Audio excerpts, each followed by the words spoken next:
अस्सलाम वालेकुम स्टूडेंट्स, उम्मीद करता हूँ आप खैरियत से होंगे। मेरी तरफ से सब स्टूडेंट्स को रमज़ानुल मुबारक की बहुत बहुत मुबारक हो। तो स्टूडेंट्स, हम अपने जो है वो आज के क्वेश्चन की तरफ चलते हैं। तो देखें यहाँ पे ये इस क्वेश्चन के अंदर वो कह रहा है, after several months of planning Jasmine Verdi started a hair cutting business called Expressions. Jasmine Verdi जो है वो किसी बंदे का नाम है या औरत का नाम है। उसने हेयर कटिंग का कोई बिज़नेस स्टार्ट किया जिस बिज़नेस को उसने एक्सप्रेशंस का नाम दिया है। The following events occur during its first month of business. पहले बिज़नेस मंथ के दौरान उसने हमें जो है वो ए से लेके जे तक ट्रांजैक्शंस दी हैं और उसने हमसे रिक्वायर ये किया कि हम उसकी अकाउंटिंग इक्वेशन जो है वो तैयार करें। तो बेटा ये क्वेश्चन है, इसकी मैं आपको पिक्चर भी जो है वो व्हाट्सएप भी करूँगा और उसके अलावा मैं एडमेडो पे भी जो है वो आपके साथ शेयर करूँगा। इस पिक्चर को देख के आपने जो है वो सारा क्वेश्चन पहले जो है वो नोट डाउन कर लेना है, फिर वहाँ से आपने ट्रांजैक्शंस पढ़ते जाना है और सॉल्यूशन की वीडियो देखते जाना है, तो आपको जो है वो ये क्वेश्चन क्लियर हो जाएगा। राइट जी। तो बेटा हम लोगों ने ये क्वेश्चन यहाँ पे मैंने आपके लिए सॉल्व कर रखा है, ठीक है। बिल्कुल वही जो है वो इसकी मैंने जो है वो आपके सामने फॉर्मेट तैयार किया है। Assets are equal to liabilities plus stockholders equity. Right. तो बेटा यहाँ पे थोड़ा सा एक चीज़ का फ़र्क आएगा और वो ये होगा कि देखें ये जो क्वेश्चन हम कर रहे हैं इसमें कोई एक सिंगल इंडिविजुअल है, उसका बिज़नेस उन्होंने दे रखा है। यहाँ पे कोई कंपनी नहीं है, ठीक है। तो जब कंपनी होती है तो कंपनी के लिए मैं यहाँ पे जो है वो कॉमन स्टॉक का वर्ड यूज़ करता हूँ, लेकिन जब कोई सिंगल इंडिविजुअल होगा या अगर पार्टनरशिप बिज़नेस होगा तो उसके लिए हम वर्ड यहाँ पे कैपिटल यूज़ करते हैं। कॉमन स्टॉक शेयर्स उससे मुराद होती है और कैपिटल से मुराद भी वही कॉमन स्टॉक भी वही पैसे होते हैं जो ऑनर्स बिज़नेस के अंदर इन्वेस्ट करते हैं, और कैपिटल से भी मुराद वही पैसे होते हैं जो बिज़नेस का ऑनर अपने पल्ले से जो है वो बिज़नेस में इन्वेस्ट कर रहा होता है। बाकी सारी चीज़ें जो है वो वैसे ही मैंने एज इट इज़ लिखी हुई हैं। राइट, जैसे दूसरे क्वेश्चंस में हम जो है वो लिखते हैं। तो बेटा पहली ट्रांजैक्शन में वो हमें ये कह रहा है, ऑन अगस्त 1 वर्दी invested $3000 cash and $15,000 equipment in expressions. वो अपने बिज़नेस में 3000 कैश की सूरत में डॉलर इन्वेस्ट कर रहा है और 15,000 का इक्विपमेंट परचेज़ करके बिज़नेस में बेटा वो इन्वेस्ट कर रहा है। तो यहाँ पे बेटा देखिएगा, पहले ए ट्रांजैक्शन का जब उसने कैश इन्वेस्ट किया तो बिज़नेस में कैश आया, तो मैंने 3000 कैश लिख के 3000 उसके नीचे जो है वो प्लस का लिख दिया। उसके बाद बेटा उसने इक्विपमेंट भी 15,000 का बिज़नेस में इन्वेस्ट किया है, तो देखिए मैंने इक्विपमेंट लिख के उसके नीचे 15,000 जो है वो यहाँ पे बेटा लिख दिया। 3,000 का बिज़नेस में कैश आ गया, 15,000 का इक्विपमेंट आ गया, और यहाँ पे क्या होगा, यहाँ पे हमारे पास कैपिटल जो है वो उसमें 18,000 रुपये का इजाफा हो जाएगा। 15 प्लस 3 करेंगे तो 18,000, मतलब 18,000 जो है वो उसने बिज़नेस में इन्वेस्ट कर दिया खुद से। उसके बाद बेटा वो ट्रांजैक्शन बी में कह रहा है, on August 2 expressions paid $600 cash for furniture for the shop. वो कह रहा है बिज़नेस ने जो है वो 600 रुपया कैश पे किया और फर्नीचर उन्होंने परचेज़ किया। तो देखें बी ट्रांजैक्शन का मैंने क्या इसको जो है वो कैसे सॉल्व किया। ये ट्रांजैक्शन बी, उसमें जो है वो 600 रुपये का उन्होंने कैश पे किया, तो ये मैंने माइनस का 600 जो है वो कर दिया, और उन्होंने अपनी दुकान का फ़र्नीचर ख़रीदने के लिए $600 पे किए थे। तो ये देखें फ़र्नीचर ख़रीदा है तो इसका मतलब है कि एक एसेट में इजाफा हुआ, तो ये फ़र्नीचर लिख के यहाँ पे प्लस का 600 जो है वो मैंने यहाँ पे लिख। उसके बाद बेटा वो ट्रांजैक्शन सी में कह रहा है, on August 3 Expressions paid $500 cash to rent space in a strip mall for August के लिए उसने किसी मॉल में जो है वो जगह रेंट पे ली और उसके लिए उसने $500 जो है वो उस जगह का रेंट पे किया। तो बेटा ये देखें सी में मैंने क्या किया, जब उसने रेंट पे किया तो डेफिनेटली कैश में जो है वो कमी होगी 500 की, क्योंकि रेंट कैश में पे कर रहा है। तो ये 500 मैंने यहाँ पे माइनस कर दिया, और आपको पता है रेंट हमारा एक्सपेंस है और एक्सपेंसेस मैंने बोला था हमेशा रिटेन अर्निंग में माइनस होते हैं, तो ये मैंने माइनस का 500 यहाँ पे भी लिख दिया। उसके बाद बेटा डी ट्रांजैक्शन में वो कह रहा है, on August 4 it purchased $1,200 of equipment on credit. उसने 1,200 का इक्विपमेंट क्रेडिट पे परचेज़ किया है फॉर द शॉप, दुकान के लिए, और उसने ब्रैकेट में लिखा है using a long term note payable. उसने बदले में कैश नहीं पे किया, क्रेडिट पे चीज़ ख़रीदी है, फर्नीचर ख़रीदा, और एक लॉन्ग टर्म नोट पेबल उसने साइन करके अगली पार्टी को दे दिया जिससे वो फर्नीचर ख़रीद रहा है। तो देखिए बेटा डी ट्रांजैक्शन में मैंने क्या किया, मैंने यहाँ पे जो है वो इक्विपमेंट के बिल्कुल नीचे 1200 का इक्विपमेंट ख़रीदा, तो मैंने उसको प्लस का लिख दिया।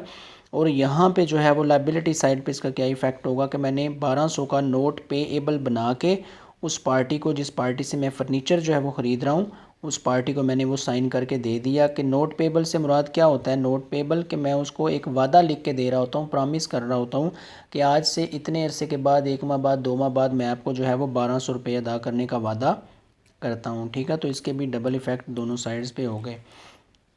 उसके बाद बेटा ई ट्रांजैक्शन है, तो ई में वो कह रहा है on August 5 expressions opened for business, business के लिए वो जो है वो खोल दी गई दुकान। Cash received from hair cutting services in the first week and a half of business ended amount was $825।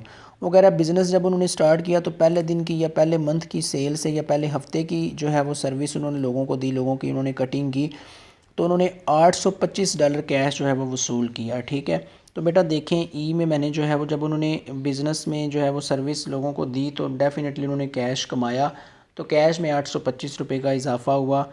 और आपको पता है जब उन्होंने ये चीज़ सर्विस दे के रेवेन्यू जनरेट किया, तो रेवेन्यू हमने कहा था कि रेवेन्यू हमेशा जो है वो लिखे जाते हैं, रिटेन्ड अर्निंग्स में हम इनको जो है वो प्लस करते हैं।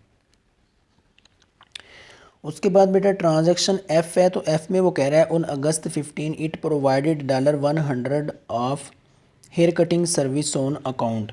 तो वो कह रहा है कि 15 अगस्त को उसने जो है वो 100 रुपये की कटिंग की सर्विस दी किसी बंदे को, लेकिन उसे कैश नहीं मिला बल्कि उसने उधार सर्विस दी।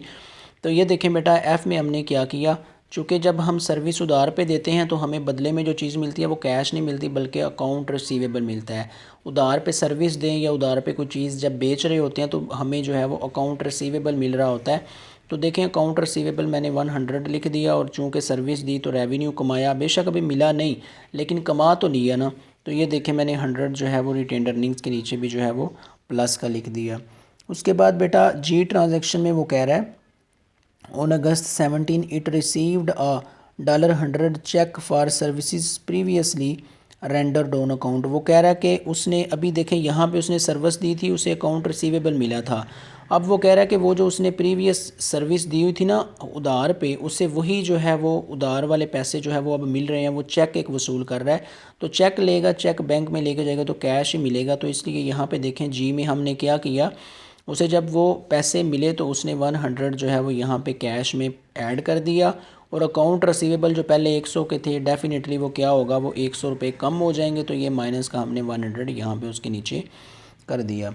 उसके बाद बेटा एच ट्रांजैक्शन में वो कह रहा है on August 17 it paid $125 cash to an assistant for hours worked during the grand opening. वो कह रहा है जब उसने ग्रैंड ओपनिंग की थी उसने किसी बंदे को एज असिस्टेंट अपने साथ रखा था। वो कह रहा है उसको उसने $125 जो है वो कैश पे किया। तो देखें एच में जब हमने उस बंदे को जो उसने अपने साथ जो है वो कोई असिस्टेंट रखा था उसने उसको कैश पे किया मालिक ने, तो कैश में कमी हुई तो हमने 125 जो है वो कैश में से लेस कर दिया। और चूंकि ये हमारा एक्सपेंस होगा, हम किसी बंदे को सैलरी पे कर रहे हैं या वेजेस पे कर रहे हैं, तो देखें इसको हमने 125 रिटेन्ड अर्निंग में से भी हमने माइनस कर दिया। उसके बाद बेटा अगली ट्रांजैक्शन में वो कह रहा है आई में cash received from services provided during the second half of August was $930। वो कह रहा है उसने जो है वो फिर सर्विस दी तो $930 उसने कमाए। तो देखें बेटा उसे कैश मिला था, चूँकि वो कह रहा है कि कैश उसने वसूल किया, तो हमने आई में 930 कैश लिख दिया। कैश आ रहा है तो 930 कैश जो है वो प्लस कर दिया। और जब वो कमाई करता है, रेवेन्यू जनरेट करता है, तो आपको पता है रिटेन्ड अर्निंग्स में वो रेवेन्यू जमा हो जाता है, तो 930 हमने यहाँ पे प्लस कर दिया। उसके बाद बेटा लास्ट ट्रांजैक्शन में वो कह रहा है on August 31 it paid a $400 instalment toward principal on the note payable entered into on August 4। वो कह रहा है 4 अगस्त को उसने जो है जो नोट पेबल साइन किया हुआ था एक, जब उसने इक्विपमेंट उधार ख़रीदा था, वो कह रहा है उस नोट पेबल, वो नोट पेबल उस वक़्त जो उसने साइन किया था वो 1200 का किया था, ये जो है वो यहाँ पे लिखा हुआ है। ठीक है, वो कह रहा है उसमें से वो 400 रुपये जो है वो उस बंदे को दे रहा है, 400 रुपये उस बंदे को वो नोट पेबल, टोटल उसने 1200 देने थे। ठीक है, नोट पेबल उसने वादा किया था, उसमें से वो कह रहा है वो 400 रुपये उस बंदे को अदा कर रहा है। तो देखें जे ट्रांजैक्शन में वो जब वो 400 पे करेगा तो कैश में से 400 माइनस कर देंगे, तो ये मैंने -400 कर दिया। और नोट पेबल पहले 1200 उसने जो है वो देने थे, 1200 में से 400 उसने दे दिया, तो ये 400 हमने यहाँ पे भी नोट पेबल में माइनस कर दिया, राइट।